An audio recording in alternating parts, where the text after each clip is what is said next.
How you doing, wrestling fans? And welcome to another edition of John Arezzi's Pro Wrestling Spotlight Podcast. We are the only wrestling podcast that brings you back 30 years with vintage audio featuring some of the biggest names of that time, and this episode is certainly no exception.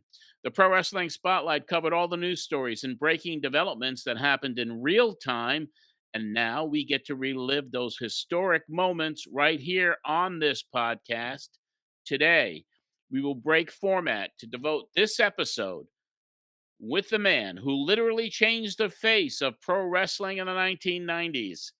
He is the co-author and one of the most anticipated new books coming out this year. I am referring to the founder of ECW, Tod Gordon. Todd will be joining us for the entire program to discuss his brand new book. He worked on it with Sean Oliver, who I'm sure most of you people also know. And the result of that collaboration, Todd is God, is now available wherever you buy your books. We have clips to review with Todd from 30 years ago, and we'll discuss the origins and history of ECW with a man who, along with Paul Heyman, created some of the most memorable moments ever in professional wrestling.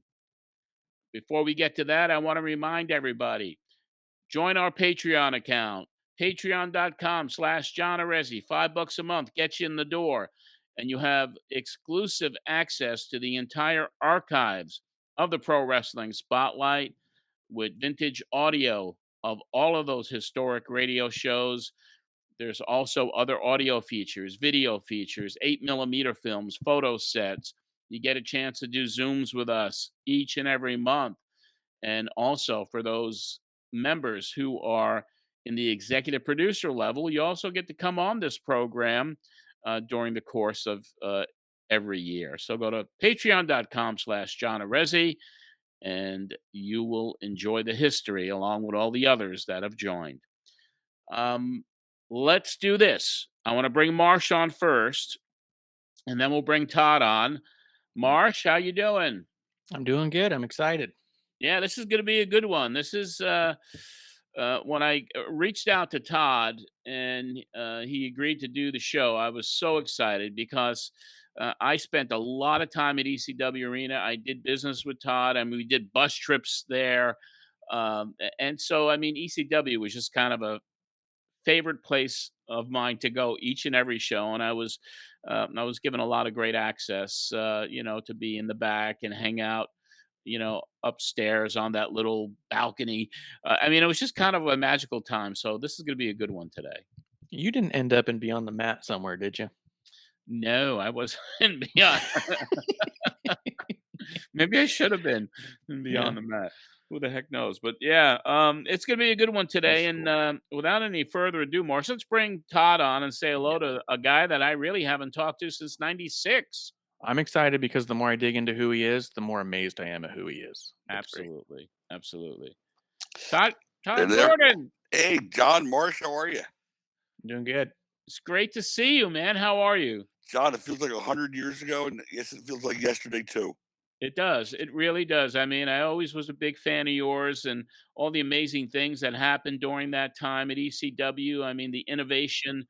And first and foremost, congratulations on the release of your book, Todd is God. Oh, thank you so much. We're really excited about it. I mean, there's so much stuff in there that people are going to lose their minds over, quite honestly. But yeah, so far the advance is really good, and we're happy about it. Excellent. When did you hook up with Sean Oliver? When did this whole concept start in regard to you writing a book? I hooked up with Sean Oliver during his kayfabe commentary days. Okay. I did 2 DVDs with him, and we had a natural fit relationship. We got along well. He had a good sense of humor. We just started playing off of each other. It was fun. And maybe a year after that, he started with me. Come on, I would do a book. I said, no, I'm not doing a book. Come on, I want to do a book. I'm not doing a book. I don't want to do a book. So we just talk, and I tell him stories. He goes, oh, my God, that no one knows that story. We've got to do a book. I said, I'm not doing a book. Well, long story short, we spent 8 months doing a book. For 8 months, he would call me. I go on Zoom with him or FaceTime, whatever. 4 or 5 times a week, hour or two each day. And he would just say, tell me a Sandman story. 2 hours later, that day was done. Tell me a Fonzie story. Missy Hyde and I would just tell stories. And somehow he took the Herculean task, I like to say, of combining and figuring out the chronological order when all these different things happened. Because I just went off and went like, oh, then another time, 5 years later, 2 years later, and he managed to put it all together in a cohesive book. And he did a great job with it, to be honest with you.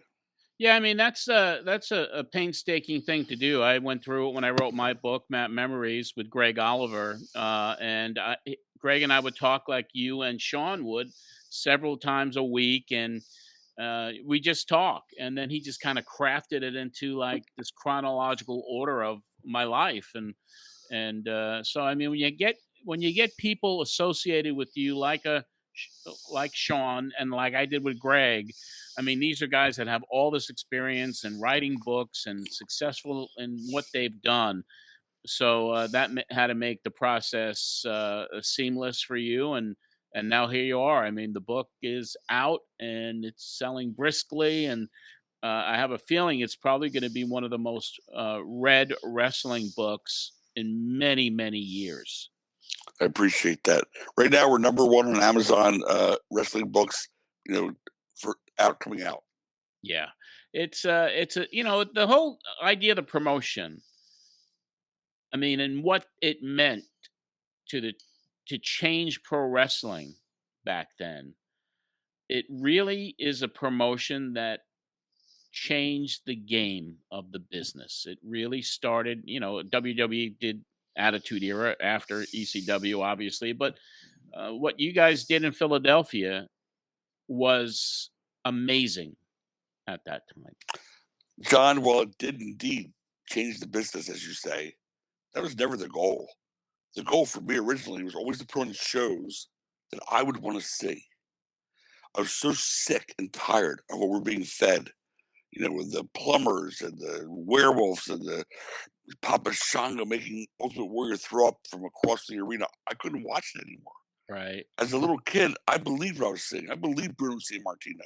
I believed Bulldog Brower. And I believed, Killer Kowalski. I mean, and then all of a sudden it's like, what am I watching? I can't take it. It's like a Saturday morning cartoon. There was a Saturday morning cartoon at the time, actually, with Piper and Hogan, all those guys. And there was, yeah. Absolutely. So I just said, like, when I started the business, I just wanted to put on shows that I would feel like I got my money's worth. Yeah. Like, I'd want to see. I mean, the very first big show we did was Stan Hansen, Abdul the Butcher, Kevin Sullivan, and Terry Funk in the main event. That was something I wanted to see. Yeah. And the fans who liked this stuff, they wanted to see that too. They were like, we get it. Like, yeah, that's what we want to see too.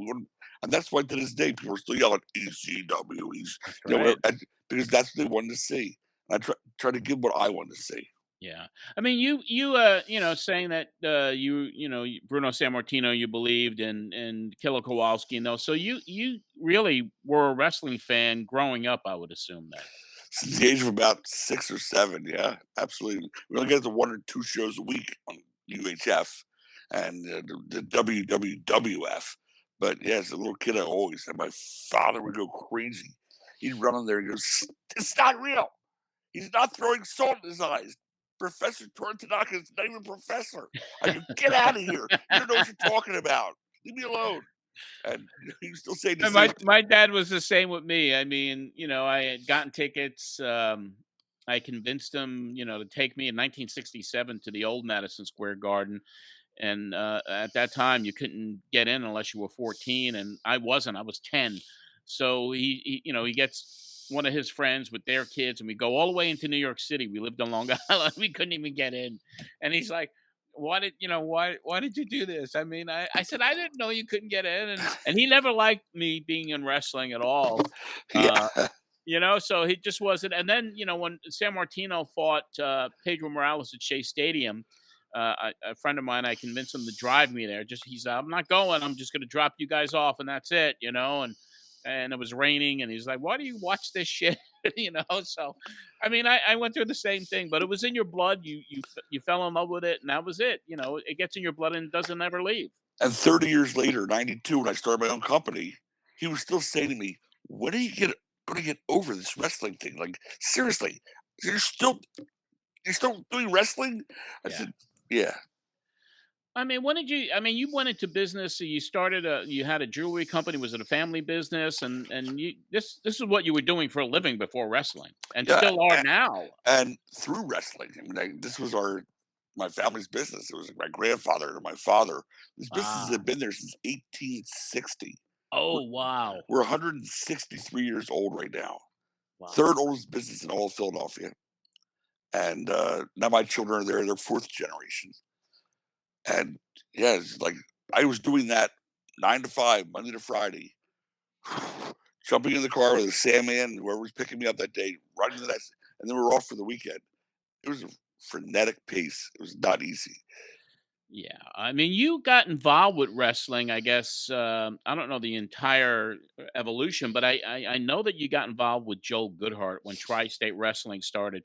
So why don't you tell us how you got Sure. an entree into pro wrestling? And that was with Goodhart, I would think, right? Yes. Flipping through the radio stations on a Saturday morning, sports radio. That's where I always led myself. And I hear somebody talking about wrestling. I went, "What? Wrestling? This is like a real channel. It's like a real radio station. They're talking about wrestling?" Nobody mainstream ever spoke about wrestling. So immediately I was hooked to the show. Yeah. And as I listened more and more, he'd say, "And if you ever want to have a wrestler make an appearance at your business, I've got WWF superstars. I've got NWA, they were at the time, superstars. Anybody you want, we can get you," because he was using pretty much everybody in the business. So naturally, my first thought is, I could get a big, a great champion wrestler there and draw the crowd. So naturally, I called him up and I said, "Can you get me Missy Hyatt?" Ha. And sure enough, he got me Missy Hyatt, who came down to my store on a Saturday, laid across my jewelry counters. We're like, "Oh my God, if my dad had been there, he would have shot me." And she's laying there, skimpily dressed and drew a crowd too, a hell of a crowd. Sure. And I thought, it was such a bad idea. And I was doing it for myself, but now it was a great, worked out well, good promotion. And then Joel and I got more friendly, and he said to me, "I need some help. Can you back me a little bit on the show? I'm a little short." I helped him out a little bit. And then he said, "Listen, I'll give you a percentage of the company if you keep coming." I said, "Joel, you're losing money. I'm not going to give you more money. I gave you some to help you out, but I don't want to be a partner of a company that doesn't earn money and loses money." He said, "Well, I'm telling you, we can do it." So anyway, I got involved with Joel for a little bit. I did not, invest after that. Yeah, how many shows did you do with him? Because he did some major shows. I mean, Sheik and Abby and the Cactus Eddie trio of matches. Were you involved in all of those shows I at was, that yeah, I time? was doing the ring announcing for that, and I was doing some stuff backstage. The whole Cactus and Eddie was brilliant. He did It 3 was. matches out of them, Yeah, and he made I was money. there. And he made money. After that, it's like, how about this? Austin Idol and the Sheep Herders, and all of a sudden, anybody in the magazine, you're like, "I'm gonna get that," and he would book the world, and there was no chance in the world of him making even close to coming even. He had a lot of fly-ins for his All shows. fly-ins, and the Civic Center where he ran was like a $10,000, rental.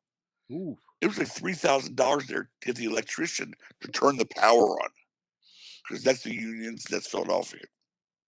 So there's no way for him to make money. And before he went out of business, he was still adding people. Now we're bringing Buddy Rogers and well, that was the end then, because I remember because Rogers was at my convention. And Joel and they worked something out where Buddy was going to go against Buddy Landell. Is that yeah, correct? yep. And then, then Joel went out of business. I think it was like a week or so before that show. And he was still adding talent. I said, "Joel, what are you doing?" I said, "The Freebirds, he was just anybody he could find that would come Yeah. in. He wanted to come in because he wanted to be the guy who brought this talent to Philadelphia." And I understand that, but he was taking hits that were like absurd. And I Yeah. told him, "You cannot do the show." He goes, "Well, maybe we'll have a big walk up." I said, "Joel, you're still advertising, you're taking money. You can't take these people's money. They Yeah. love you, they love your show. Don't fuck them over." And Yeah. then all of a sudden he's like on the air, "This is my last show." I remember that. I remember because I got a call as soon as he announced it, because I was heavily promoting the Rogers Landell encounter, because we were going to take a bus there, and so that went by the wayside, and that was really the end of Joel Goodhart. I mean, he that was he literally disappeared, as he does in his own interviews, for 17 years. Yeah. Or even turn the TV on to watch wrestling again. Yeah, I ran into Joel at the Cauliflower Alley reunion a couple of years ago, actually, and he was there, and I was like, "Holy shit!" So he was always nice to me and all of that too, and I really admired some of the creative booking that he did, because who would have the opportunity to see those? But anyway, that gave you a taste of the promotion, and you kind of maybe planted some seeds. It's like, hey man, maybe I could do this better. Not at all. He went out of business, and I figured, okay, there it goes. I'm done. That was it. Yeah, and then that very next week, Bob Ortiz, the ring announcer, Steve Truitt, the musical director there, and Larry Winters, one of the wrestlers, called me up and said, "Can we meet you one day after work?" I said, "Okay." They came to my store, sat in my office, and said, "We don't want this thing to die. If we only did nothing else but the bar shows at Mike Schmidt's Sports Bar once a month in front of 80 or 100 people, it keeps us working, and we're happy to do it. Would you be thinking about getting a promoter's license?" So it's your own license. Oh, well, it's like $100, and you got to put up something collateral. Or we can't spell collateral. I put up collateral. I said, okay. And I was intrigued by it, the thought of it, but I never thought it's going to be a business. This is going to be a month-to-month hobby. Be fun. And from there, that 80 to 100 people within 2 years was on pay-per-view. I mean, it was insane. Yeah. When did you come up with the name Eastern Championship Wrestling? Well, initially I thought, okay, if we can grow a little bit beyond the bar shows, where would we run? It's got to be a drive for me, so either Jersey or Delaware or even New York, maybe. But that was Eastern to me. That was the Northeast, and that's where I wanted to do the shows at. So that's where I came up with the idea. Yeah, awesome. Marsh, I guess, maybe we can go back in time to 1992 and hear Todd Gordon's first appearance ever on Pro Wrestling Spotlight to talk about the brand new company that he was starting. Yeah, absolutely. Special guest, direct from Philadelphia. Todd, are you there? Hello. Hey, Todd, how are you? We're on the air. I want to introduce you to everybody out there. This is Todd Gordon, and he is fast becoming one of the top independent promoters in the country with his East Coast Wrestling. Eastern Championship Wrestling. Eastern Championship Wrestling, okay. The ECW, and they're doing big things down in the Philadelphia area. And Todd wanted to talk to you and familiarize the fans with you because, we're going to be taking some trips to see some of the great ECW action. And first of all, how'd you get into promoting? Well, actually, about 2 years ago, I was Joel Goodhart's financial backer with his TWA. I was a silent partner with him. And when he ended up going out of business, I was contacted by a bunch of the workers, a lot of the people in the business, asking me if I would pick up their promotion on my own and see if we could get things going again, which we did, and sort of changed the structure of the promotion, and seemed to be off to a good start so far. Yeah, the situation with Goodhart. Now, did you back him during all those big shows that he did? Yes, I did. Wow. Unfortunately, we couldn't agree on the fiscal sanity of how he was running the business. Uh-huh. Yeah, he had a lot of big budget shows, and I guess you were a real silent partner there then. Yeah, I was definitely behind the scenes. I helped him do some of the booking, but basically stayed behind the scenes and let him be the front man. Well, after Goodhart, canceled that last show in January, then a little bit afterwards, ECW sprung up, and some of the talented guys that appeared for Tri-State moved over to ECW, and who are some of the guys competing now in the federation? Well, our current champion is Magnificent Morocco, who took the belt off of Superfly Snuka last Wednesday, a week ago Wednesday, as a matter of fact. Snuka had held the title for about 4 months, defeating Johnny Hotbody for the belt. Ivan Koloff has worked in the ECW. Super Destroyers are our tag team champions. Glenn Osborne's our television champion. And Johnny Hotbody and Rockin' Rebel and Max Thrasher and Tony Stetson, Cream Team, Mr. Sandman, J.T. Smith are some of the stars who work for us on a regular basis. Jim Neidhart has done some appearances with us. Tatsumi Fujinami did a show for us from Japan. But a lot of big names and a lot of the local guys, and we try to put together a great overall product. Okay, how many shows are you currently running per month? Anywhere from 2 to 4 a month. Okay, and the fans out there who are familiar with the ECW, is there any television that you're working on as far as obtaining? We had television going for a little over a month. Unfortunately, it was on public access TV where it was not being listed in any of the TV guides, and they were switching the times around on us pretty regularly. So we pulled it off, and now we're in currently in negotiations with the Sports Channel and one of the local UHF stations here in Philadelphia. Uh-huh. You know, it's really rough these days, the pro wrestling business, the economy, and the state of the pro wrestling business right now for any new promotion springing up to obtain television. Just a rough situation right now. For you and your company promoting there in Pennsylvania, how's been the response of the fans? Are they coming out? How difficult it is in your part of the country to get fans to come to pro wrestling these days? Well, I'll tell you, we average anywhere from 200 to 600 a show, depending on where the show is and whether it's at a school or as opposed to a sports bar or something like that. Naturally, when you're in a bar, you don't do quite as well because you're not going to bring in as many children as you would, to a school show or something along those lines. But we've seen a pretty steady increase, and we have a hotline number which we can pretty much register how many calls come in a day, and from week to week, those calls have almost doubled. Well, that's great. Now, another interesting thing that you're working on, of course, WCW is promoting Halloween Havoc in Philadelphia on October 25th, and there's going to be a real special event taking place the day before. Matter of fact, there's 2 special events. You're promoting a card, first of all, in the afternoon, and then later that evening, something else pretty special is happening with the WCW guys, and you're involved with that.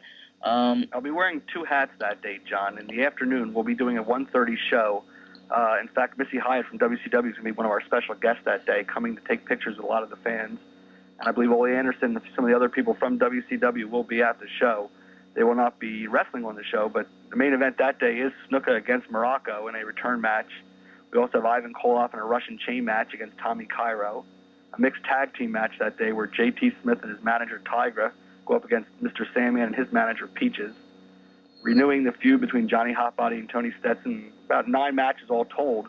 Then later on that evening, I'm going to switch hats and go over to the Bourse Building, which is at 5th and Market Street here in Philadelphia, put on my charity hat, take off my promoter's hat, and I'm going to be putting on an event for the Variety Club of Philadelphia, which helps the handicapped children of the Delaware Valley, where all the stars from Halloween Havoc, and I mean every person on the card will be there. We'll be posing for autographs and posing for pictures and signing autographs for all the fans. That's going to be right here in Philadelphia with all proceeds going to the Variety Club.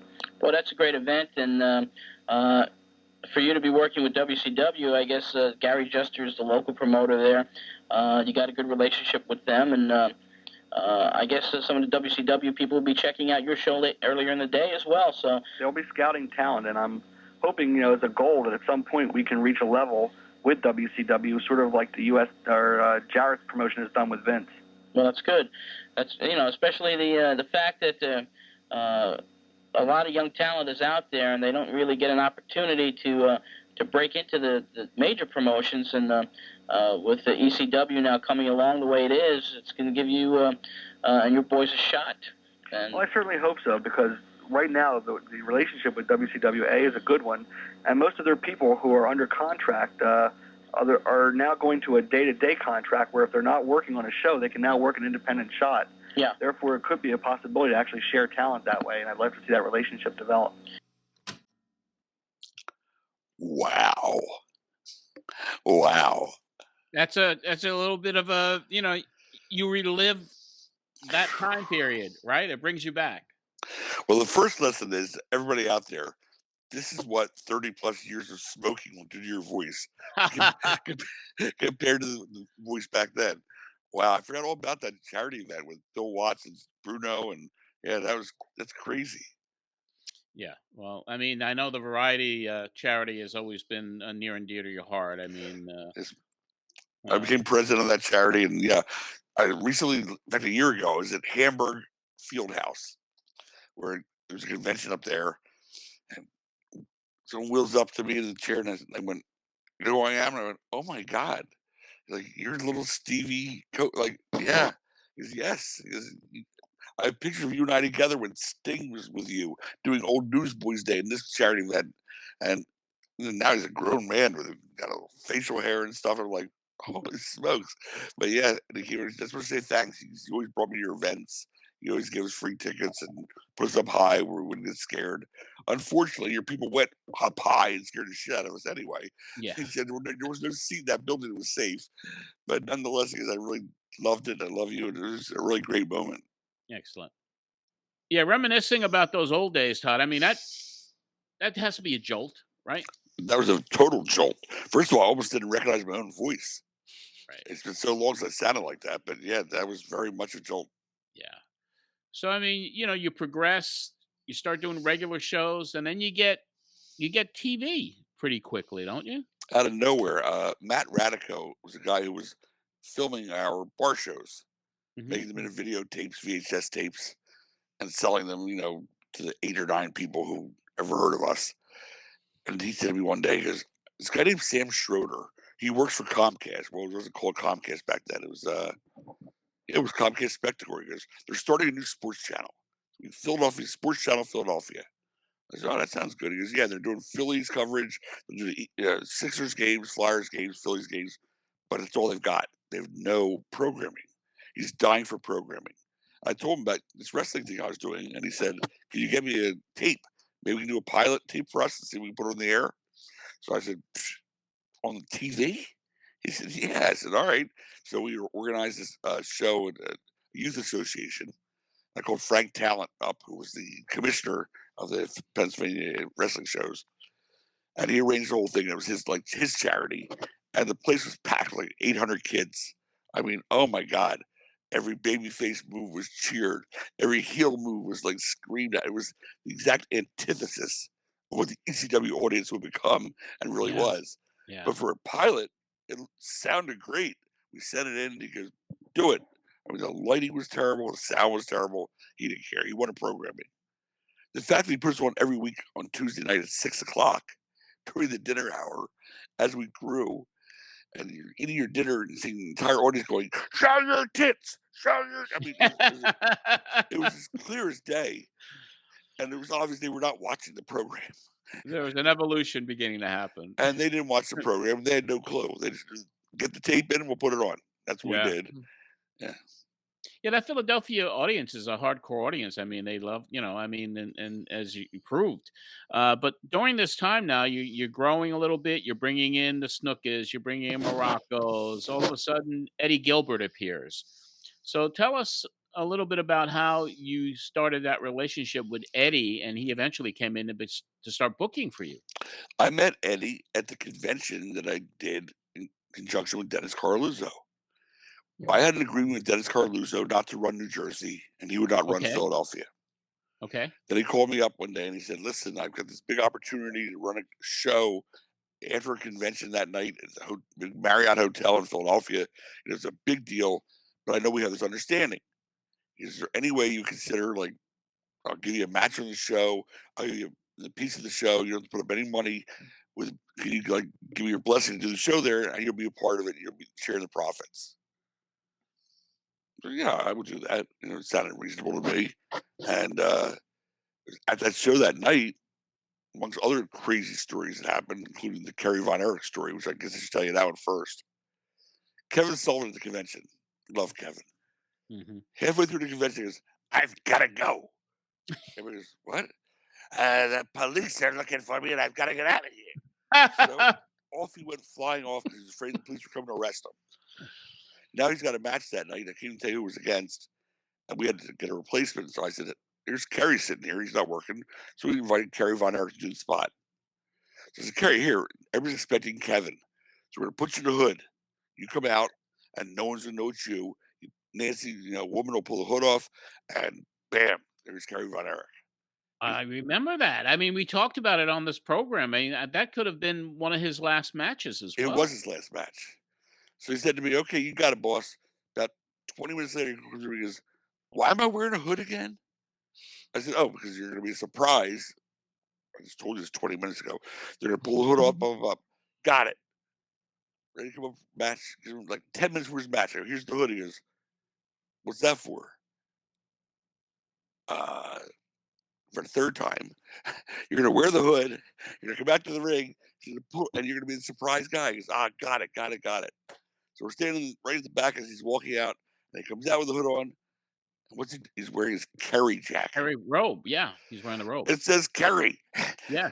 And we're like, Kerry. Well, there goes that surprise. Yeah, there's video of that out there. There goes that surprise shot to hell with a hood on. No one's going to know it's him, right? And that was Kerry. Unfortunately, he passed like 2 days later. Yeah. Yeah, that was February of '93. Wow, you're good. I'm terrible Well, with dates. because I had kept we remembered him 30 years after his passing, and Kevin came on the show to talk about it. Talk about his brother and his life in the Von Erichs, and because this is what the Pro Wrestling Spotlight is. You go back 30 years ago, Kerry Von Erich died, and so we covered that.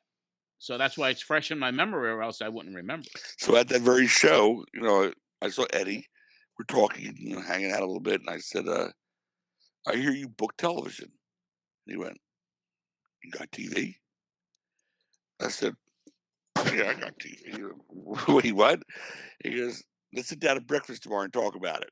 Yeah. We did. We had a meeting. We came up with a figure that would allow him to move from Tennessee up here. Yeah. And he did a great job. Eddie was phenomenal what he did. He's a guy that really is a city die what he did, because he was so smart to the business, so talented. Amazing. Yes. We'd go out he wanted to be Jerry Lawler. I mean, quite simply, that's the truth. I know. I mean, his whole gimmick the first year he was there is wearing the crown, the King of Philadelphia instead of the King of Memphis. I mean, he was recreating all the Lawler stuff for himself, but he did it great. I mean, we'd go out to with Matt Radico, the camera guy. And he'd walk into a nightclub. 500 people dancing in the dark. And he'd walk in with the light on him for the camera, with his robe and his crown. It's okay, the king's here. And people were like, how's this guy? Who is this guy? No one knew him, because this was not a wrestling crowd. It was just a regular nightclub. Or we'd take a video of him going to South Street, which is a big hangout street, to Jim's, King of Steaks. And he'd go up to the counter and goes, you're not the king, I'm the king. This guy goes, what are you talking about? I know what you're talking about. He's king. You can't be the king, I'm the king. And he got in this heated argument with the guy. The guy has no idea what's going on. But Eddie he was just so fast and so clever and so good. And some of that stuff is priceless. Yeah, he was creative genius. I mean, he was somebody who obviously is flame burnt out. Long before it should have. And Eddie, I knew Eddie since he was a teenager, and I mean, he was somebody that I admired, and I knew how creative he was, and he's certainly a legend. And I remember when I first started going to those shows, and to see him integrate. I mean, his booking was amazing. His storylines, his development of characters, all of that was just, and that was really impressive to me, watching the evolution of that era of ECW with Eddie, with the book, and of course, things were starting to grow. Yeah, absolutely. We're basically trying to bring what Joel Goodhart had started with the hardcore kind of thing up to the Memphis level, where they're coming out with the trash cans and the chairs, and trying to get back to that, something that was believable to me. Again, it's always about believability from day one. This is why, quite honestly, when we said any stipulation there was, if we said someone gets unmasked, they got unmasked, and they didn't have another mask on underneath it. Mm-hmm. If we said someone's going to get stripped in the ring, it's a total bait and switch, right? Well, guess what? We stripped him in the ring. And it was Eddie Gilbert, who, believe it or not, and this is going to go all the way up through the Sandman. I'll explain why. He said to me, I said, I don't want to do that match. He said, why? I said, because no one ever gets stripped. Everybody gets ripped off. And it's the kind of thing I hated as a fan. And I want to put on shows as a fan I would like. He said, well, why can't we strip somebody? I said, you can't strip somebody. He said, it's wrestling. You can do anything you want. Never forget those lines. Anything you want. And sure enough, Angel Amoroso, her top got ripped off. She's flying all over the place. The whole audience was going berserk. The commissioner from State Athletic Commission, Greg Serb, called me up and goes, I have to pull your license. I said, Greg, look at me. I'm a businessman. I'm a suit and tie guy. Do you think that was planned? was an accident. Now I'm learning how to be a wrestling promoter. I go, it was an accident. Don't be silly. We didn't plan that. He goes, all right, I'll let it slide this time. Blah, blah, blah, blah. Years later, when Paul has the book, I say to him, the Sandman Surfer gimmick blows. And this guy actually has a lot of talent. He's like so talented, you have no idea. Let's let him do what he really does. Let's make him the barroom brawler. It's who he is. And he's the kind of guy you can see coming down off the roofing job and going to the bar after work, hitting a few, and then beating the shit out of someone. That's who the Sandman was. Yeah. So he liked it. He goes, I can see that. And I said, let's let him go to the ring with a beer and a cigarette. He said, you can't have someone go to the ring with a beer and a cigarette. And my exact quote was, this is wrestling. You can do anything you want. And Gilbert told me that. And sure enough, Sandman went out there with a beer and a cigarette and talking about a meteoric rise to fame. Yeah. Unbelievable. And to his credit, Paul caught it, got it, and came up with the first time it had ever been done black and white. Our show was all color. Whatever Sandman's matches were on or his promos were on, they were black and white. He stood it, which is what the NWO copied years later. Yeah. God bless him. Whatever, and it worked for them too. But it made Sandman stand out. Mm-hmm. When he would smoke that cigarette, the smoke would come out in black and white on the camera. It was a great visual. Yeah. I mean, and the whole thing, and he got over from day one. And so we put him with a woman, and then we put him with Missy Hyatt. I mean, oh, yeah, absolutely. I mean, it was just a great evolution for him. I think I was at that card where that took place with the girls rolling around and that brawl in the ring. I mean, I remember, wasn't it a match Stan Hansen had come in against Snuka also back then? I mean, that was 93, and Stan Hansen, Shane Douglas was there. Shane Douglas had been integrated too into this whole thing. Yes, Stan Hansen came in just for a TV taping, and then that big show. I said he was the main event with Terry, Abdullah, and Kevin, which was supposed to be Eddie's spot. Yeah. And Eddie quit like 4 or 5 days before the show. Then I replaced it with Kevin, and 2 days later he called me up because I'm sorry, I should have fired and flown off the handle that way. My bad. I'll do the show Saturday. And I said, nah, I already replaced you. So that was the end of Eddie. And he asked me if he could come that night and just make an appearance and sell some stuff and thank the fans and not be in the dressing room at all. I said, sure. And he did. And it's also the end of him and Paul, actually. They just really was that when that happened? Because that transition, I mean, it went from Eddie, then it went to, I guess you said, to Kevin for a couple of weeks? Or no, it didn't go to Kevin at all. Kevin would have liked to have gotten that job when Paul first got it. When I told him I was going to give it to him. Yeah. And he said, yeah, he's a good man. I think I could do a good job. But I'd already offered it to Paul at that point.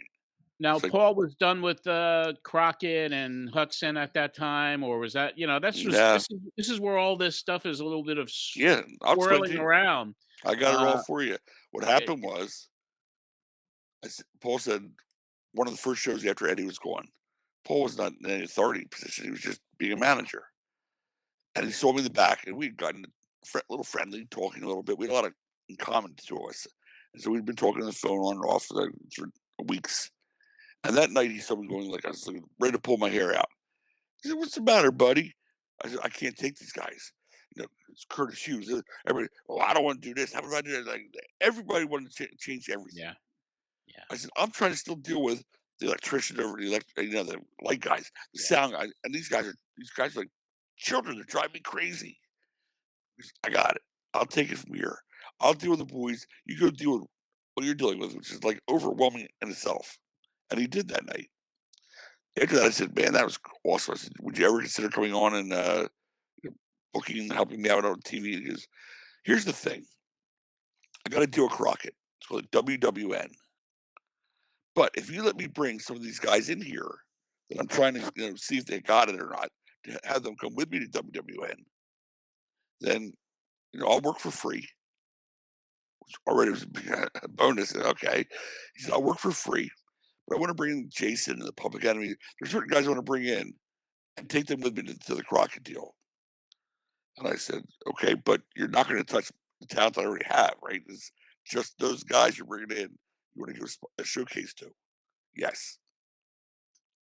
After a few months, and at this point now we're talking daily, nightly, Too much. You're talking now mid to late 93. Yes. He said to me, "You know what? Fuck Crockett." I go, "What?" He goes, I'm ECW, man. This is I want to be with you. The two of us together can do this. I'm telling Crockett to forget it. Of course, I learned months later that Crockett had pulled the plug about 3 weeks before he told me, "Fuck Crockett." Right. Crockett pulled the plug probably in the summer of 93 because Paul went on my tour. I went to Southeast Asia with Conan, with Sullivan, with Fallen Angel Woman, with Jake, with all these guys, with Ted Petty and Mike Dorham. They were on my tour, and that's where Paul got together with them. And I guess he saw the chemistry and decided, well, I have an idea about this Public Enemy thing. And Paul was supposed to be on the tour for 3 weeks, and he left after the first week. He went there, networked, and I was supposed to pay. I don't want the money, so like. He just got that big payday out of WCW for a lawsuit. Yeah, I had actually gotten him the attorney. Really? WCW, yeah. This guy, Bruce Smith, was one of my listeners on my show. And I think twice with Paul in his lawsuits, I was able to help him with entertainment attorneys. Well, he got a good payday out of that. Yeah, he had no expenses. He was living at home. He was living at home. So he tells you, it's like, I'll tell Crockett, that's it. And Crockett already pulled the plug. Yes. And now he's working for you. 100%. Ladies and gentlemen, Paulie. Oh, yeah. I mean, I've known Paul since he was a teenager, man. Yeah, but that was kind of like the start of that evolution. Yeah. That was a magical time. It really was. We caught lightning in a bottle. Yes. Besides me being frustrated and hating when I was watching on TV, so were a lot of other people. Yes. So when word spread that there was this new promotion in Philly that was like putting on shows that like you'd actually want to see, if you weren't a 12-year-old or 10-year-old, it caught on. I mean, here we are trying to do show to show, and after like the second or third show, there was no internet, by the way. I mean, there was Prodigy Chat. It was the first thing I ever saw. There was no internet. Had there been internet like there is now, good Lord, we'd have grown so fast. We'd have kept up. We could have sold the shows to watch for $5, $10, whatever. And around the country, people would have watched it. We had there's no such thing back then. So it's like the second or third major show, we got tape order. We used to sell, DVDs. Mm-hmm. DVRs. We call them VCRs. VHS. Yeah, VCR, right. VHS, yeah. And we got this order for like 20 tapes from Japan. I went, come on. Somebody's jacking it in Japan. Yeah, okay. Oh, Japan, sure. And it was real. They were buying VHS tapes in Japan. I go, they don't know about us in New Jersey. And how do they know about us in Japan? The sheets. There were tape traders. Yeah. There were fans here and fans there who would exchange tapes. And Japan became a major, player in our evolution. Fumi Saito, God bless him. He's still there. There were all the magazines out there. He brought tours here. Oh, I know. I remember him bringing a bunch of tourists from Japan to just go see ECW. I mean, it was crazy. At the arena, they're going, where's the arena? I go, yeah, you're in it. You're in it? The bingo hall. Yeah, they think they're going to go through the bingo hall to the big arena. I go, this is the arena. I mean, but that time was really magical. I mean, and the TV was getting better and better. The storylines were developing. The characters like Sandman, and you have Woman in there, Nancy's in there, and then all of this Public Enemy, and things are they're just starting to steamroll. And people are talking about it everywhere. You talked about Ted Petty. Yeah. How great was he in that role? Amazing. After years of wrestling as a cheetah kid with a hood on and obscurity, all of a sudden, I said, who is this guy? He'd take that mic, and he and Johnny, Mike would be doing all their little crazy shtick back and forth. Oh, Johnny, let's go steal the commissioner's wallet. And then he turned on a dime and go, but Bruce Brothers, we're the kid. And you're like, what was that? Yeah, he went from this funny guy, all of a sudden he'd click, and then he'd get violent, and then he would scare you. Yeah, amazing. He was that talented too in the ring, which is why I believe. Amazing. Yeah, He was a great, great, great performer, talent, and friend. Yeah, same here. I mean, for Southeast Asia, we rented his ring. He was there. He was under the hood as a Cheetah Kid. He Yep. was calling himself Honest Mario Savoldi in some of the matches. I did not know that. So it was kind of this. It was kind of cool, and I was just loving ECW. We were talking about it. We were starting to do bus trips there. So 1994 was really this incredible evolution. The growth was incredible at that time. That year was the year that really, I mean, every TV show, every house show, everything we did in 94 felt like magic. It was just everything just clicking and clicking and clicking. And we were getting called. Everybody wanted to work here. It was not under contract. They all wanted to work here. Yeah. I can remember being at work one day at my store, and someone says to me, "Bob Marion is on the phone for you." I go, "I don't know Bob Marion." I go, "Hello? Yes, Bob Marion." I go, "Yes. I hear you're running shows. I want to come work." I said, "Well, have you worked before?" He goes, "Yes, wrestler many years." I go, "Where have you worked?" He goes, I worked WWE, I worked WF, I worked WCW. What do you mean where I work? I go, "I'm sorry, I don't know who you are." He goes, "Bob Marion, powers of pain. Bob, I go, Barbarian? Yes, I'm Barbie, yeah. Who knew? I'm going, "Mr. Marion, can you call me another?" Like, what? Yes, Bob Marion. Right. I mean, incredible time, and then here's when things start to really get interesting. The promotion is hot. You're selling out the bingo hall. ECW turns into ECW Arena, but there is a discussion about turning extreme, and so I mean, I want to talk to you about that time period, especially when it gets down to August of '94. You're involved with Coralluzzo. I mean, it's probably a mutual respect, or I mean, then what? I want to get into all of that because there's an NWA tournament that is scheduled. So why don't you talk us through how that whole thing happened? The NWA tournament was after 95. No, it was in '94. It was in August of '94, August 27th. Oh, you're doing our tournament.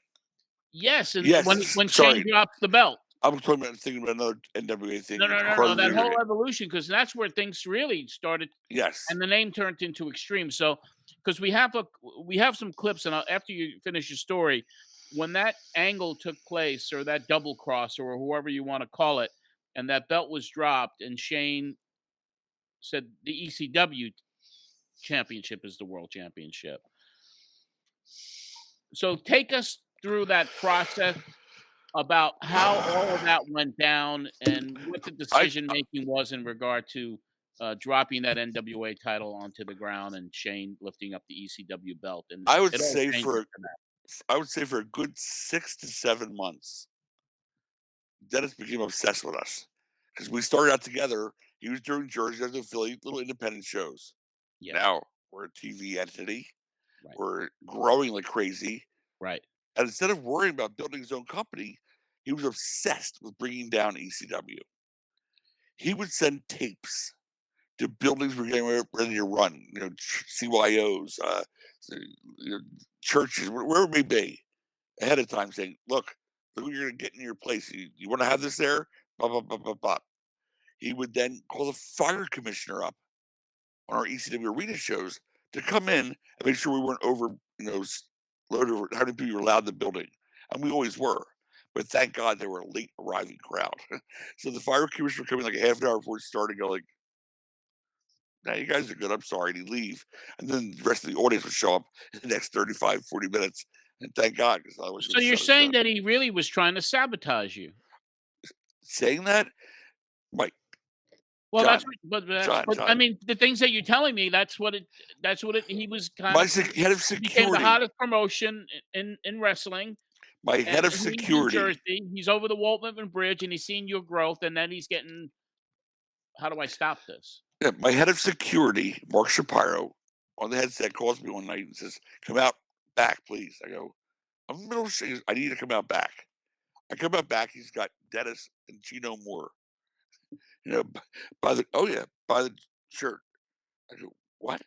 He goes, these guys were like on the ground unscrewing tire valves in all your customers' cars.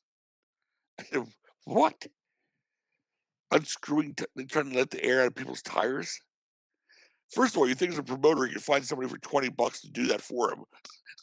But nonetheless, there was he and Gino on the ground.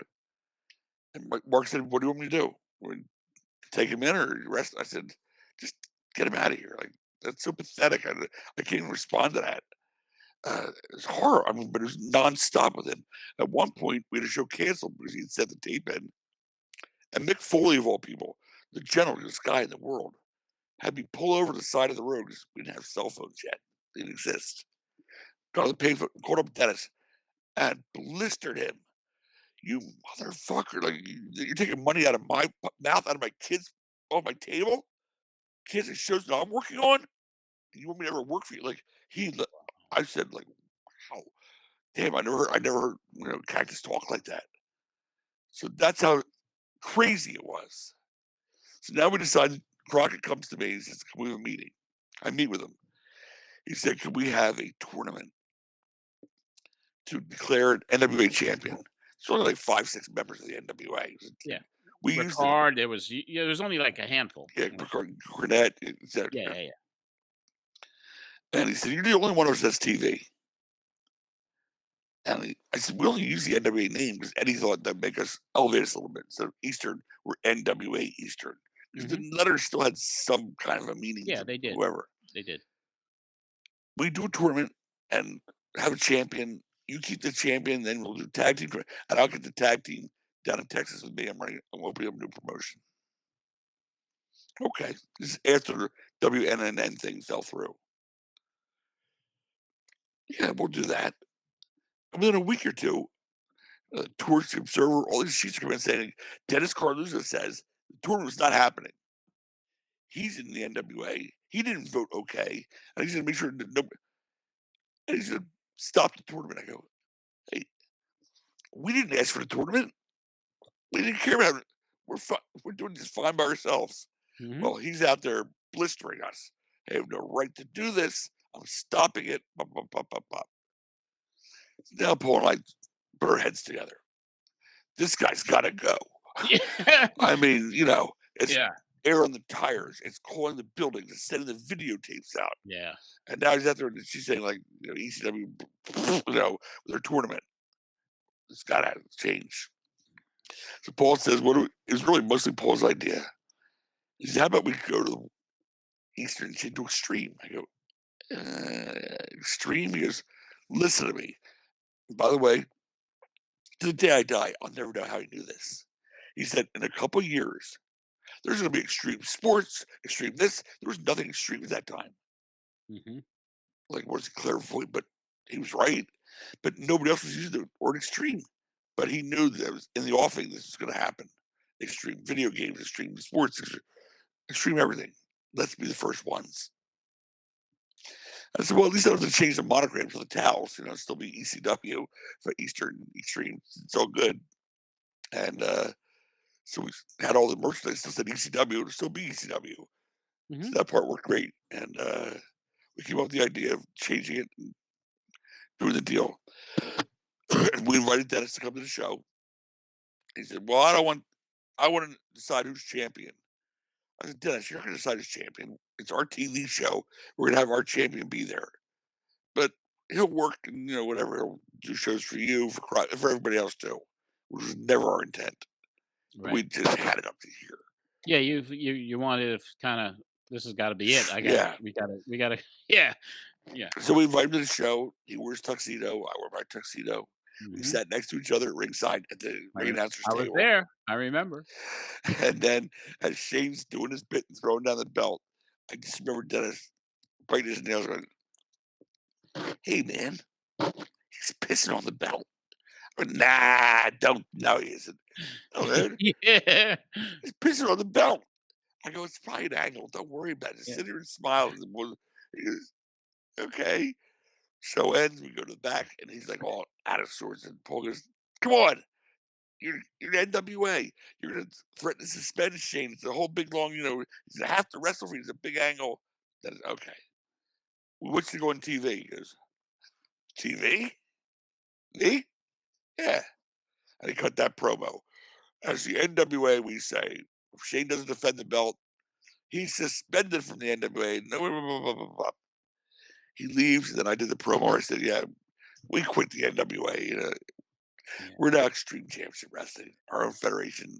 We were a world champion now. This is our new step. We're going to go from local to Eastern to Extreme. Now we're going to become a national company. Yep. Yeah, and I'm going to stop you there because I was at that show. And matter of fact, I had been off the air from November of '93, and my first show back was the day after that took place. So I'm there at the ECW arena, and I'm actually recording like the ending of it, like doing a play-by-play myself, listening to Shane. He does the angle, he drops the NWA belt, and I'm like, this is going to be a fucking big story. This is going to be a fucking huge story. So I take my tape recorder, I run in the back. Shane Douglas leaves the ring, goes into the dressing room, and I get the microphone. And Marsh, we have a clip of that, I believe. And this is Shane's first interview after he dropped that belt. Before you came to the show, did you already have the intent to be on air the next day, or did this show make you? Yes. No, I had already. That was my return show. It was my first show back. I know, but did you know you were going to be coming back? Like, did you already have the money to do the show the next day? Yeah, I already struck the deal. That was, I struck the deal with WGBB. I was returning to the air. My first show, I think, was August 28th of '94. And just so happens the night before, ECW was running the show in Philly that I went to. And so that's why you had was the there, tape and I because was you're going to talk getting about all the guys to cut promos, and in the back, because Todd always let me back, and Todd and Paul. So I had all the guys, like, everyone was cutting promos for me. Hey, you're listening to Pro Wrestling Spotlight. So I had my tape recorder there. And then this thing happens, this angle happens, which I didn't have anything, I knew nothing about. No one did. No, but a tournament for the NWA Championship is already enough. Then I knew it was going to be a fucking huge story. And so then, I asked Shane for an interview, and we have it. John Arezzi for Pro Wrestling Spotlight. We're back in the locker room of the ECW arena where fans, wrestlers, promoters have all been shocked. Shane Douglas won the tournament, winning the NWA title tonight in Philadelphia. But you pretty much don't want the belt? Well, John, you've been around long enough to know professional wrestling is supposed to be a sport, not an entertainment. This perversion, this prostitution of the sport that we've seen for the last 10 years, albeit making big money, crashing down in 1993, leaving the sport almost for dead. It's high time the sport got back to what it was all about, wrestling. You saw tonight some of the greatest wrestlers in the world. Dean Malenko, who may not be a star in this country yet, but he's one of the finest wrestlers in the world. The Japanese know it, the Mexicans know it, and soon everybody here in America will know it. They got a small taste tonight of what Dean Malenko is all about, a great, great wrestler. Chris Benoit's reputation speaks for himself. One of the finest wrestlers in the world. He can adapt to any style in the world today. He's great in Japan by adapting to their style. Great in AAA in Mexico by adapting to their lucha libre style. Great in New York by adapting to the New York style. Great in Philadelphia by adapting to the style here. In other words, the man is an all-around great professional wrestler. Two-Chord Scorpio is making his mark again now as being a wrestler, not just a flyer. He's got guts. He's got intestinal fortitude. Tonight we saw a gathering of some of the greatest wrestlers in the world, and it wasn't until I was standing in the ring after winning the title that I started thinking of the long line of great NWA champions, and I got to the point where I mentioned Ric Flair, and I realized that suddenly, by accepting that title, I would be accepting, it'd be like shaking Ric Flair's hand, taking the title that was once his, as he would put it. I couldn't do that. And so for that reason, I feel that the ECW is the future of wrestling, whether it be part of the NWA, whether it not be part of the NWA. But I think we've got to get back to the sport, and you heard the fans tonight vehemently say it after the match. Flair is dead. It's time to move into 94 and beyond. Well, the crowd is certainly one of the most vocal crowds in professional wrestling in the United States. They know what they like. They come here to see what ECW provides all the time for him, but just the controversy with the belt tonight is going to create a lot of waves in the wrestling media. The fans itself may be leaving here not knowing what's going on. The NWA, it's a very skeleton staff as far as a promotional staff, if at all, right now. You said the NWA died long ago, buried a belt. That's pretty much what your words were in the ring. Want to just comment on that? Well, you know, if you think about it, the heyday of the NWA is long past. Trying to be a phoenix rising again out of the fire, I vehemently believe that the franchise Shane Douglas is the vanguard, the carrier of the new torch of professional wrestling. I do not want to be the person who said I was handed something down from a Ric Flair, because I think Ric Flair, for whatever he did in his day, for whatever level he took the sport to, I think in his later days, just like Muhammad Ali boxing when he was 38 years old, he made a shambles of his own legacy.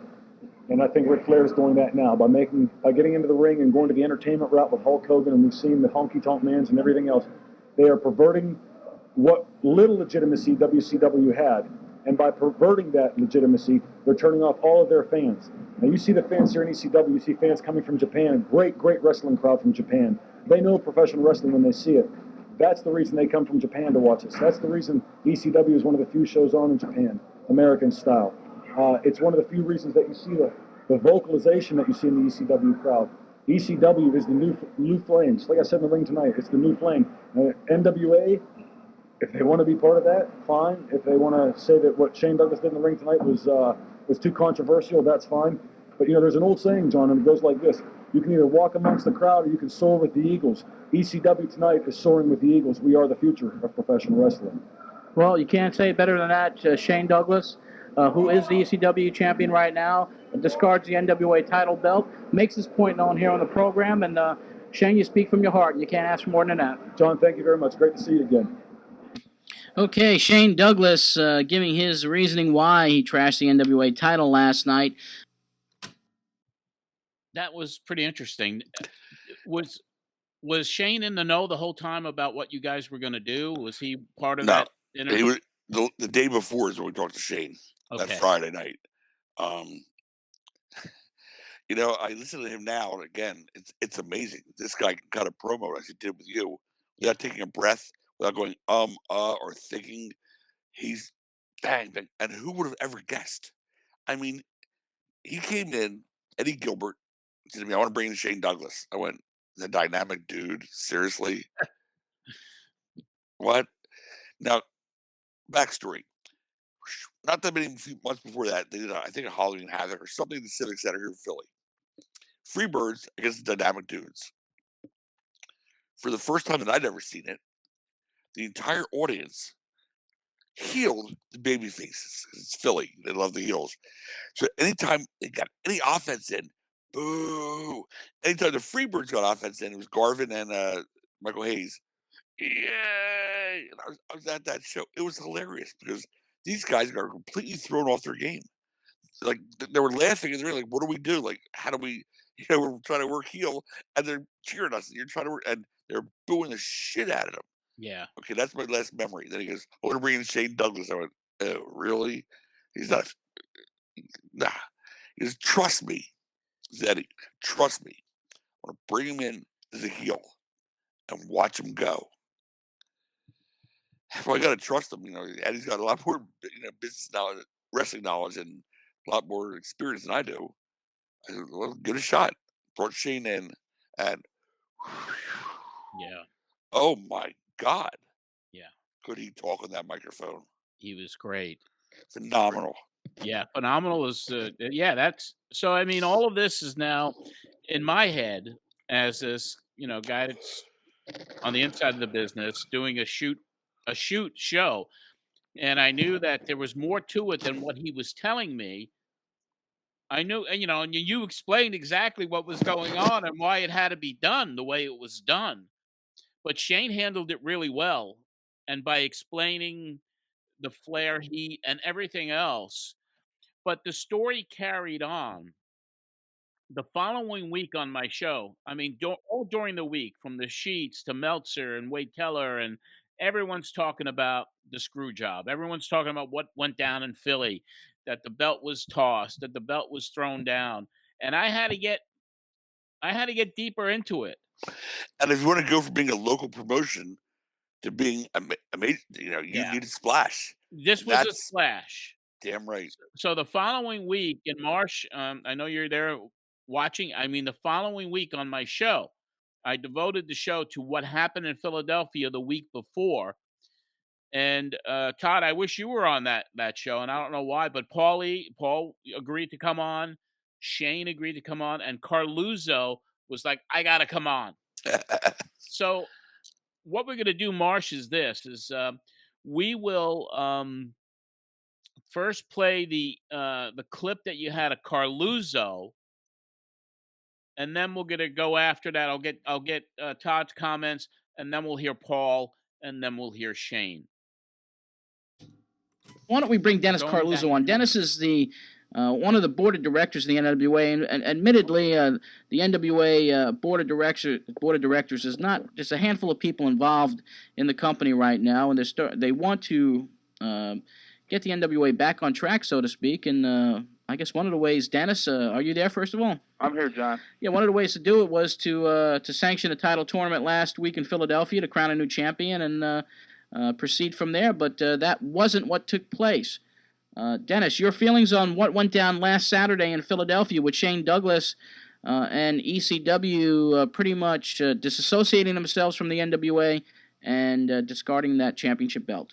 Well, what happened, no matter what's said about the situation, I'm sure you're going to have other people on responding to this and getting their chance to say anything. It was an outright double cross and a lie.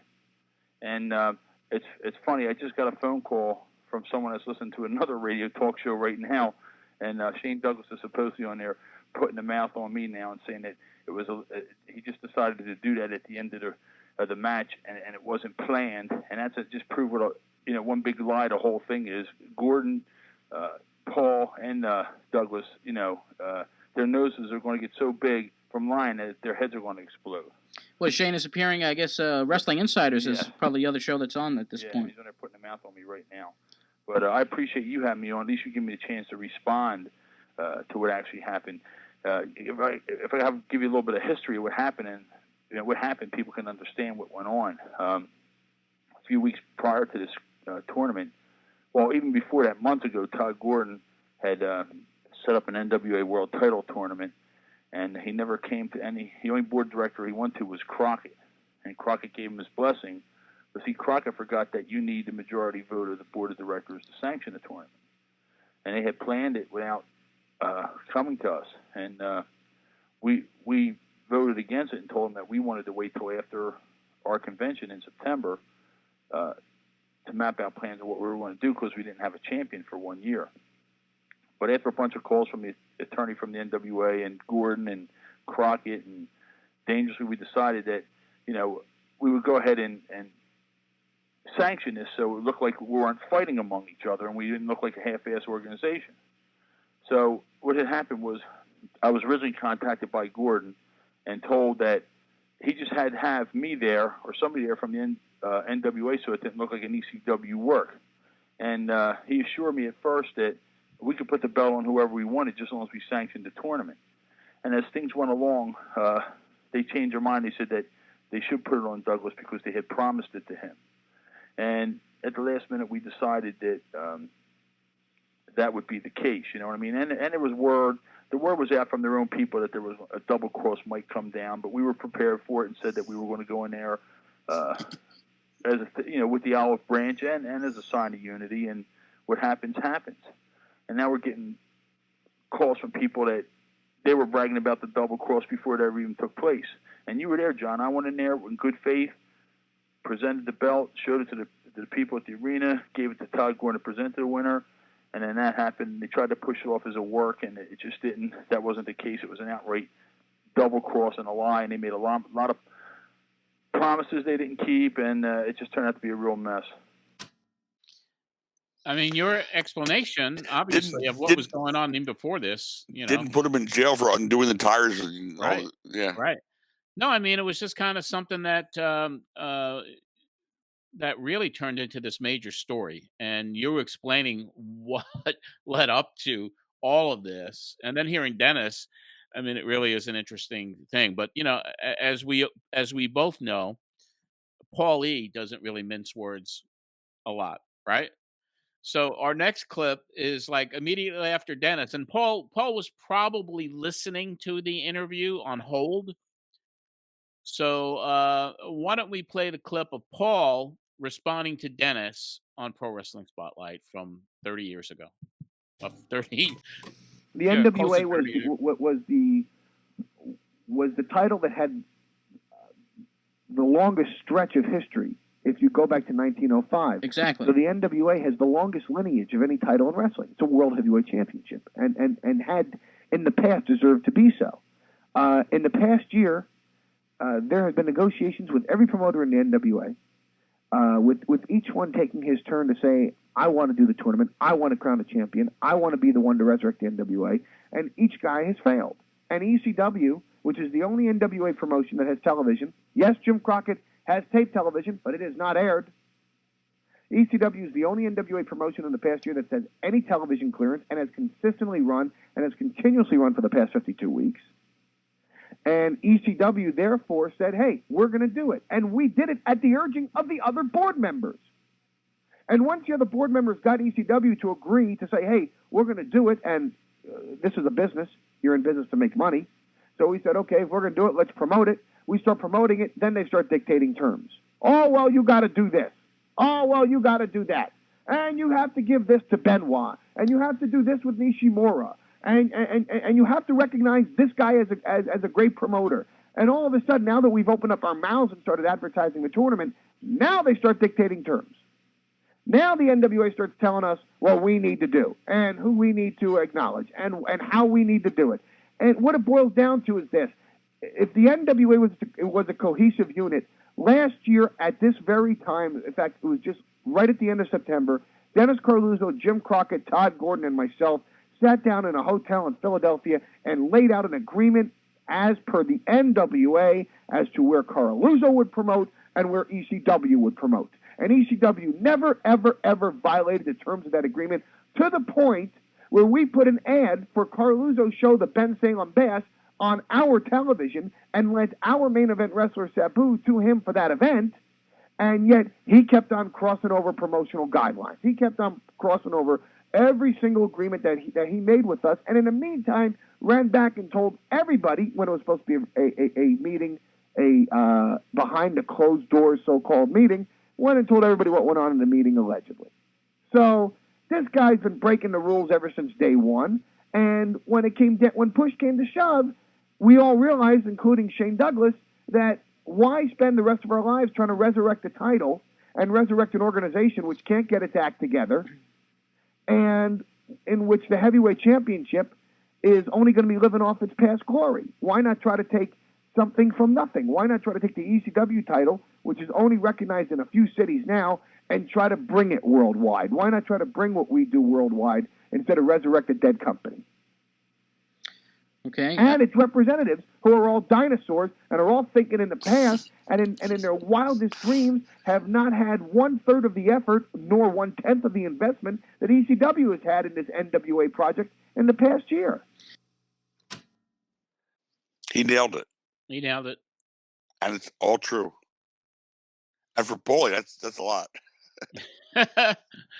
It was very controversial, and it really put ECW on the map even bigger than it was. Because then when that TV changed, and all of a sudden now you're Extreme Championship Wrestling. Yeah. It was a great moment at the very end of that show after I quit the NWA, and Public Enemy came out and spray painted over the Eastern Championship sign, Extreme Champ. Like, that was monumental. One of the most classic moments in the history of the business. And that was the beginning of the story of what we did. I mean, we finally got out there and said, hey, we're not just some Philadelphia company. We're a professional wrestling company. Look at our roster. I mean, our roster is filled with superstars. And you earlier, before we were on the air, talked about Rey Mysterio, et cetera, which I hope you bring up again. That tournament alone. I mean, Benoit had never been up here. Yep. Scorpio hadn't been up here. Malenko had never been up. Yeah. We tried to make it seem a real national or international tournament, which the NWA is supposed to be. So we actually spent the money to get all these people involved, only to be told 2 weeks ahead of time, yeah, now we want to change things. We're not going to sanction it. I go, I didn't come to you and ask for a tournament. Jim Crockett, who I thought ran the damn NWA, came to me. Yeah. Now you're going to hammer me? I didn't ask for a tournament. I was fine with what we're doing. Well, I mean, it really started this just incredible. I mean, the crowds were sold out all the time. That building was overflowing. The talent, the storylines, the momentum, things were just on a roll. I mean, so how did you handle the growth with Paul as the booker, and you guys are, obviously joined at the hip. You're doing this together. So kind of take us through what's going on, because I know then a lot of money started to be spent by you for TV, right? I mean, Madison Yeah. Square Garden Network shortly followed. Sunshine Network in Florida shortly followed also after all this happened. And oddly enough, as great as that was the very beginning of a gradual ending. When MSG came to us and said $3,000 a week to be on TV, You were I'm like, brokering the time. Is that what that was? yes, I said, we can't afford $3,000 a week. Yeah. And Paul said, and I quote, it's New York. I am New York. I've got every commercial sold already. I've got people wanting to sponsor the show. We're golden. We're going to make money just from the commercials. Take the deal. Months went by. Not even one commercial out of New York. Not one. But at $3,000 a week still coming. Now, Florida, same thing. Sunshine Network. Florida was a hotbed of wrestling back in the day. It really was. And Sunshine Network says, yeah, $3,000 a week. $6,000 a week times 4. That's $24,000 a month For your TV. Yeah. Not counting production. Just to be Not on counting the air. talent. Thank you. And I'm going, wait a minute. Whoa. We got to sell commercials. So instead, we ended up selling commercials to ourselves. It would have made sense that after the show started and the numbers were good, even though the time slots might have been the most ideal. To at that time, it's like to go to advertisers and say, look, these are the numbers we're drawing. This is how many impressions you're going to get. But that was something Paul didn't do. There weren't impressions back then. There was so it wasn't Nielsen rated. It was you couldn't get those actual segment by segment numbers that are easily obtainable today. Didn't exist. Yeah. And we were like, we had nowhere to go. I mean, had he not said, I am New York. I'm Studio 54. I've got guys all fighting each other to sponsor the whole show. I never would have done that, and we would not have tried to grow so fast. We should have gone up. My business plan was, instead we went, and I was like, whoa, what's going on? Yeah. Your expansion accelerated really quickly, and that was probably, like you were saying, even though the ending didn't happen until a few years later, that was kind of the seeds of the ending. Also, the seeds of the ending between Paul and I. Yeah. And we were like best friends, like I said. I mean, it was 7 days a week. There's also the phone, him and smoking a joint in his car, me smoking a joint in my car, going, how about this? Snot Dudley. No. How about this? Shit-faced Dudley. I mean, we would. The creative juices were flowing on those conversations. The more we laughed, we knew the more the audience would like it. Because if it made us crack up like that, it made the audience. And it was always like that. It was a nonstop thing. But now all of a sudden, we're in serious business, serious money. Now I'm the only one putting up that money. Yeah. And, so Paul wasn't investing or putting. He was working for free. He was working for free for a percentage or the partnership or whatever that split. He was working for free until I said to him, "You can't work for free anymore." Yeah.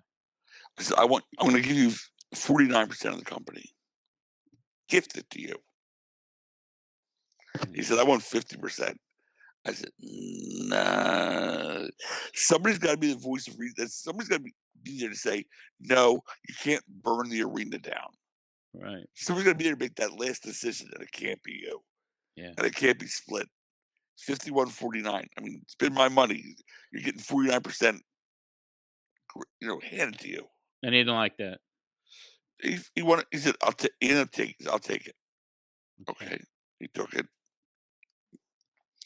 But meanwhile, the money's still being spent. This is our money. It's my money being spent. And that New York, that hotel, and then out of nowhere, we offered to be on pay-per-view. Oh, well, this will solve all our problems.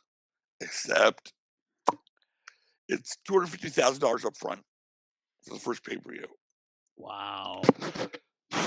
Whoa. That's a lot of money. You think?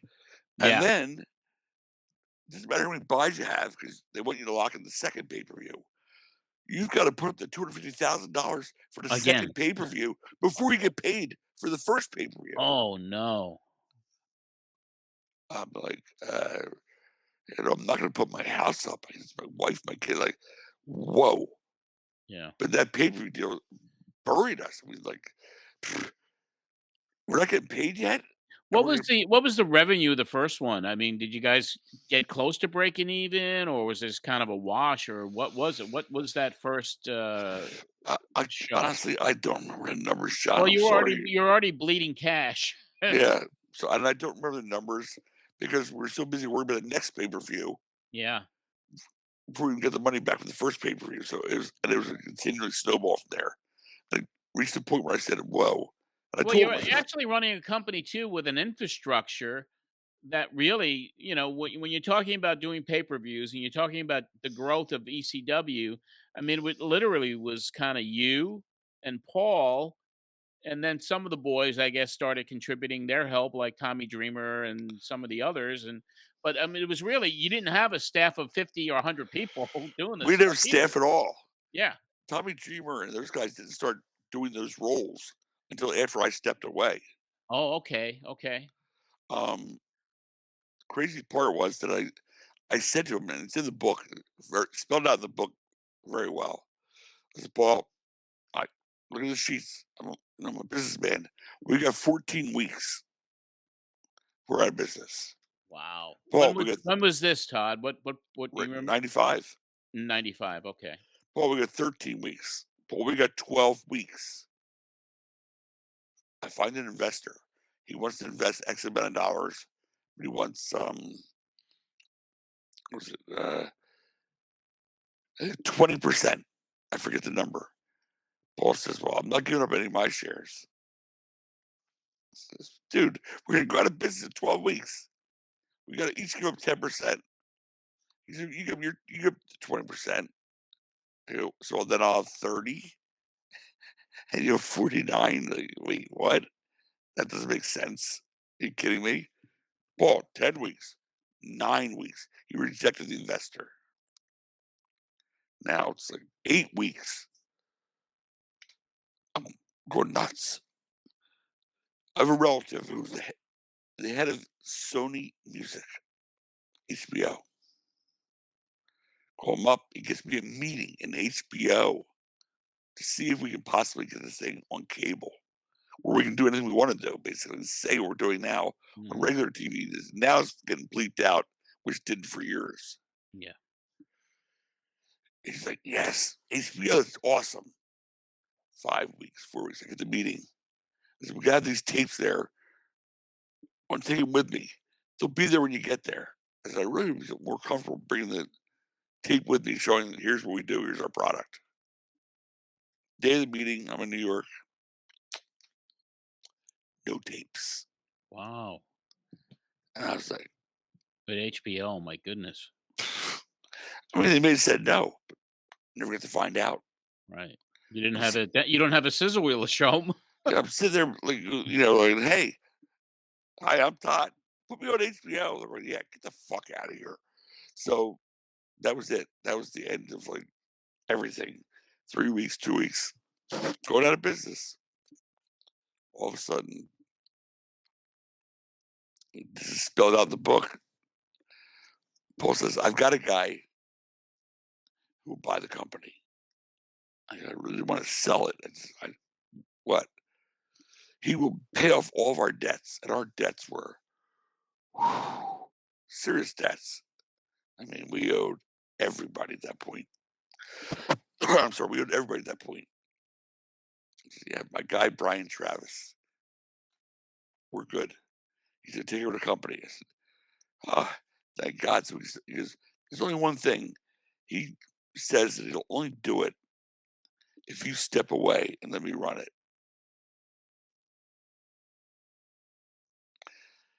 Pardon me. I said, shut the fuck up. You fucking lying sack of shit. That's not true. I want to meet Brian Travis. Oh, he's not someone you can meet. I go, really? Because he doesn't fucking exist. What do you mean that's someone I can meet? Guy who nobody knows will buy the company, put you in charge as long as I step back. Come on, man. Shit happens. We did a split. All of a sudden, Paul and his dad are running ECW. Paul and his dad. Yeah, his dad was his partner.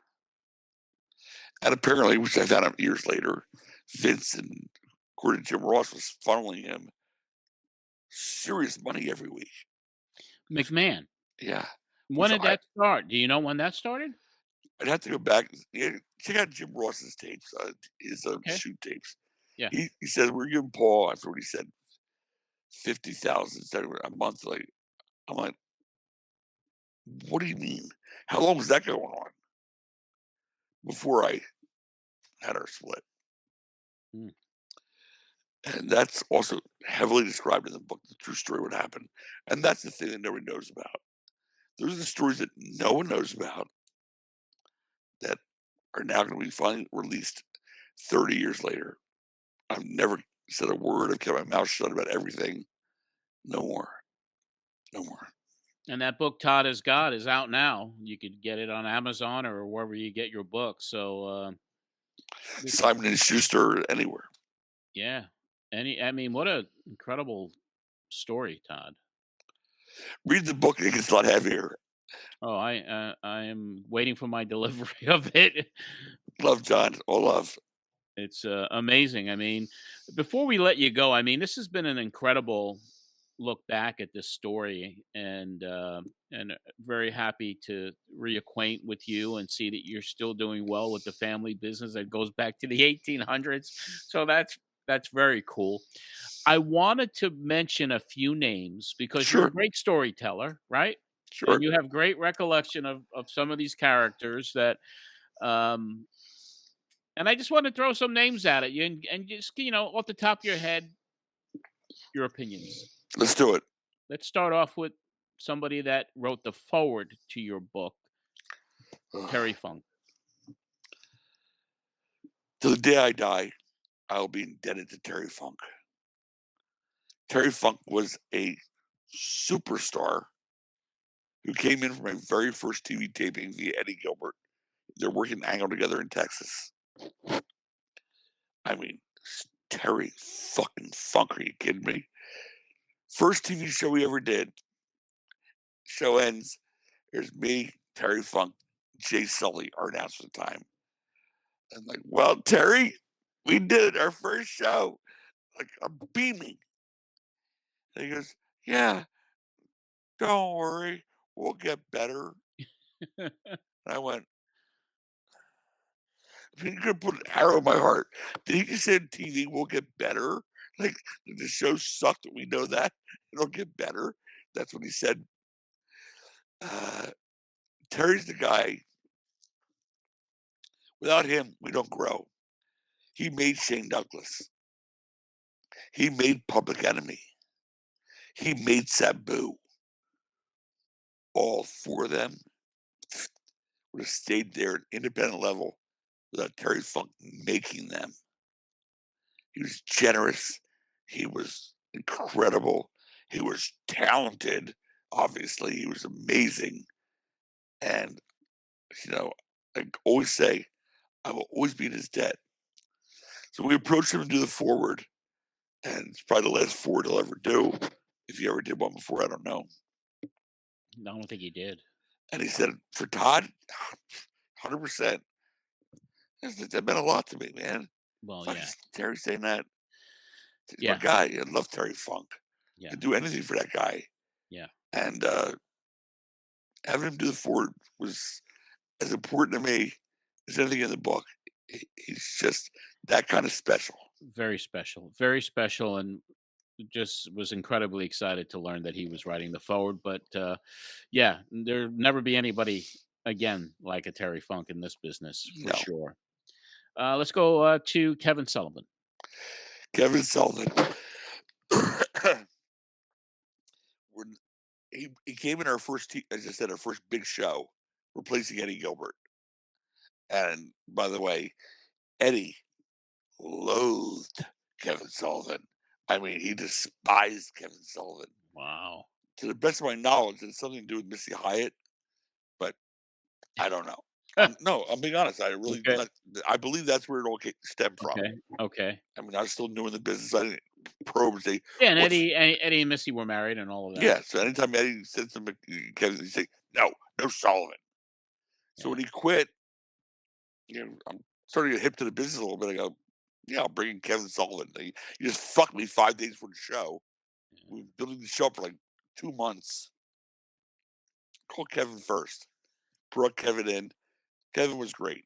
I remember being in Florida, doing shows in Florida, and Kevin said, come on, you'll come with me and Nancy back to our place and you'll stay there. I go, well, with the hotel right here. He goes, nah, we're right around the corner. Like 2.5 hours later, had his con. What? Yeah. The hell? But I did. I stayed there with them, and he liked the good weed that I had. So that was all part. Oh yeah.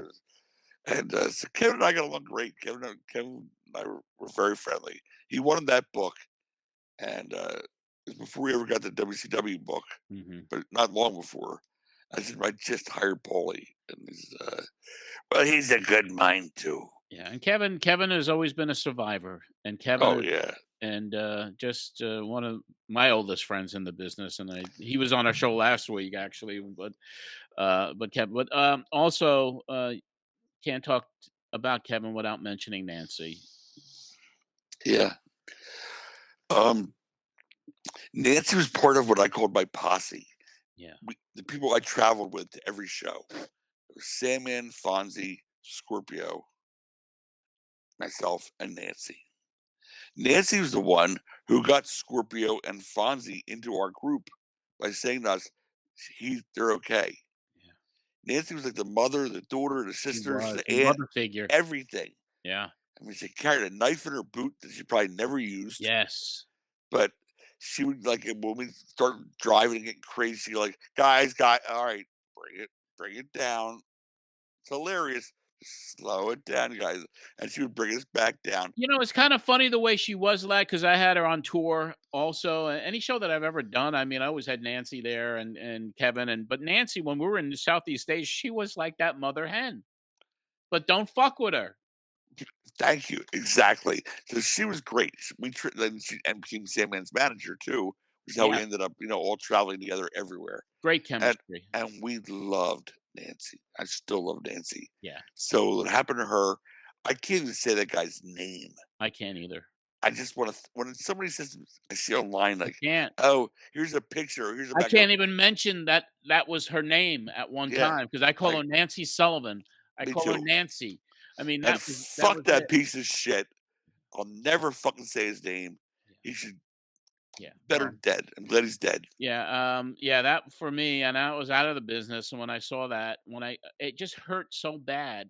It hurt me so bad because I spent so much time with her that I will never forget her. It may have been one of the only times I think Sammy and Hack and I ever cried. Right. We found that out. We're like, she was so important to us. And so, God, the first time I ever got color with Bill Alfonso, I went to Nancy, of all people. Yeah. I said, should I let him do it? Should I do it to myself? Like, give me some advice. And that's who I went to for advice. Yeah. There's people there who've been wrestling and bleeding for 30 fucking years in there. Yeah. But Nancy's the one I went to. She said, don't you ever let somebody else cut you. Right. cut yourself. Yep. I said, yeah, Nancy, God bless her. I love her to death. Yeah. Well, yeah, I mean, forever in our memories and always good thoughts when it comes to her. But speaking of some characters, I mean, I got to bring up this one match, get your first impression of it. And it wasn't yours. It was Beulah McGillicuddy against Bill Alfonso, against Fonzie.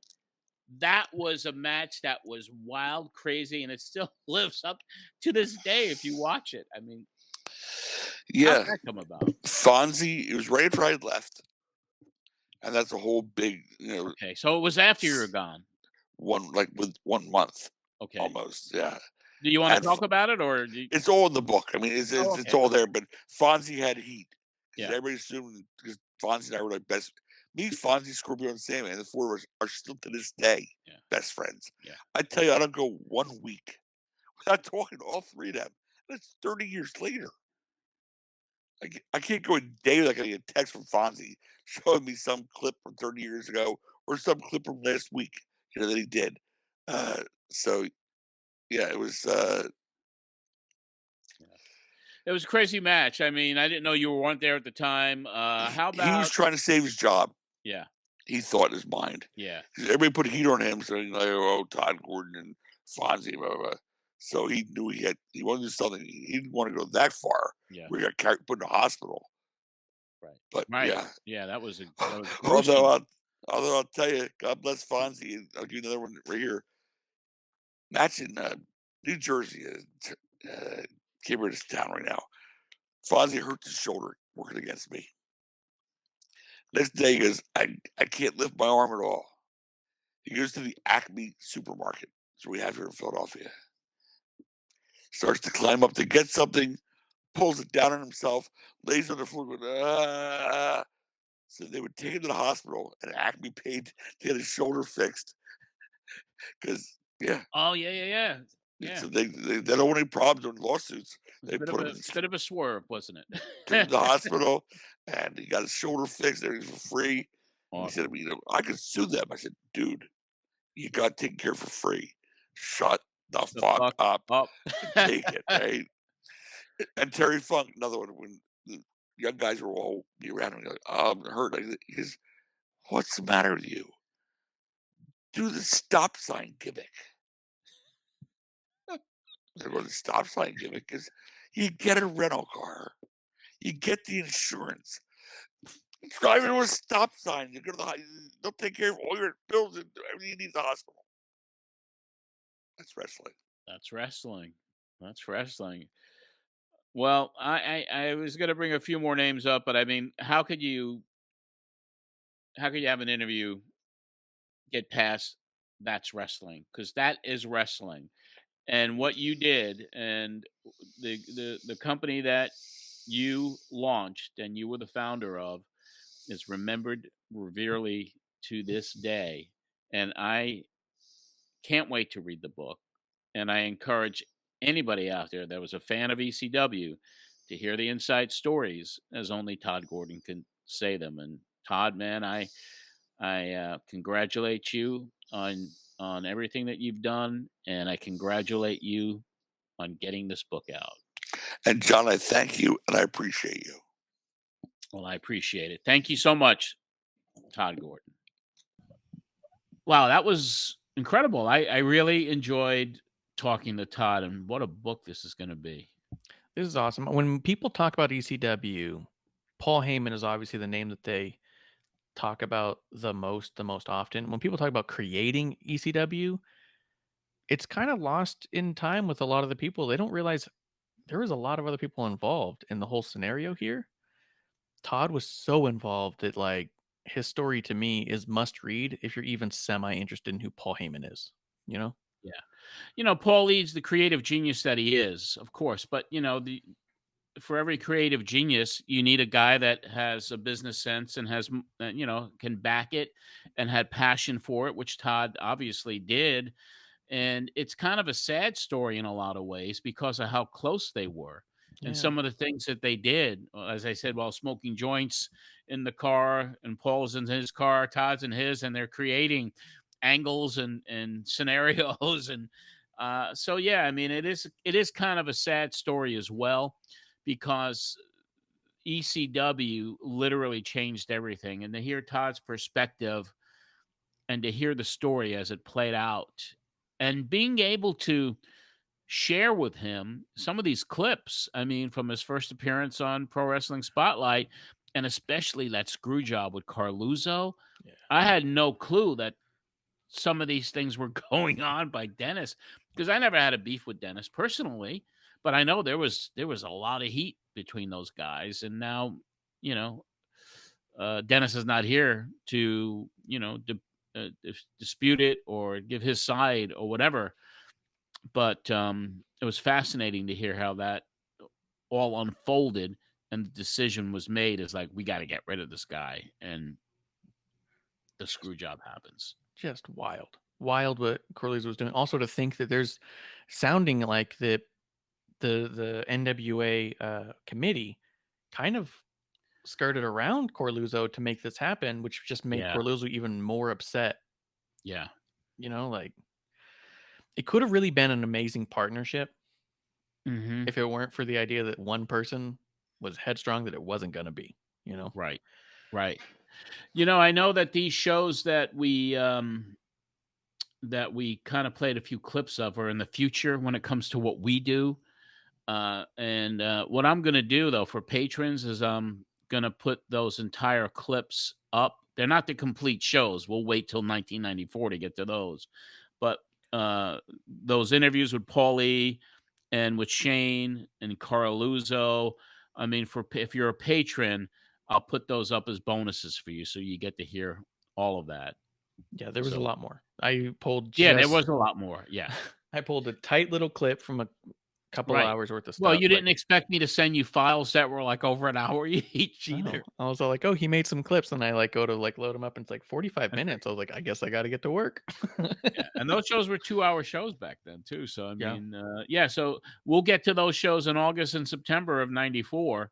Yep. Of 94 back in 2024, or even a lot earlier, because, you know, I don't have to go over what our schedule is, because it's all erratic anyway from this point forward.